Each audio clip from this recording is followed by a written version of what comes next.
ಮಂಗಳೂರಿನ ಎಜೆ ಆಸ್ಪತ್ರೆಯಲ್ಲಿ ರೋಗಿಗಳ ವಿಶ್ವ ಸುರಕ್ಷತಾ ದಿನವನ್ನು ಆಚರಿಸಲಾಯಿತು.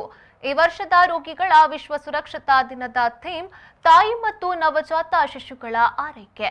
ರೋಗಿಗಳ ಸುರಕ್ಷತೆಯ ಬಗ್ಗೆ ಜಾಗೃತಿ ಮೂಡಿಸಲು ರೋಗಿಗಳ ವಿಶ್ವ ಸುರಕ್ಷತಾ ದಿನವನ್ನು ವಿಶ್ವದಾದ್ಯಂತ ಆಚರಿಸಲಾಗುತ್ತದೆ. ಈ ಸಂದರ್ಭ ಆಸ್ಪತ್ರೆಯಲ್ಲಿ ರೋಗಿಗಳ ಸುರಕ್ಷತೆಗಾಗಿ WHO ಮಾರ್ಗಸೂಚಿಗಳ ಅನುಷ್ಠಾನ ಮತ್ತು ಪಾಲನೆ ಬಗ್ಗೆ ವಿಶ್ಲೇಷಿಸಲಾಯಿತು.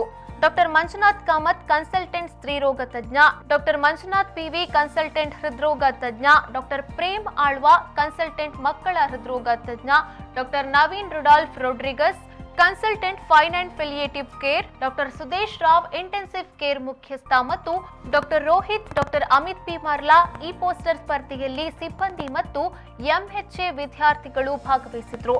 ರೋಗಿಗಳ ಸುರಕ್ಷತಾ ಪ್ರಮಾಣ ವಚನ ಸ್ವೀಕರಿಸುವುದರೊಂದಿಗೆ ಕಾರ್ಯಕ್ರಮವನ್ನು ಮುಕ್ತಾಯಗೊಳಿಸಲಾಯಿತು. ವೈದ್ಯರು, ಸಿಬ್ಬಂದಿ ಮತ್ತು ವಿದ್ಯಾರ್ಥಿಗಳು ಹಾಜರಿದ್ದರು.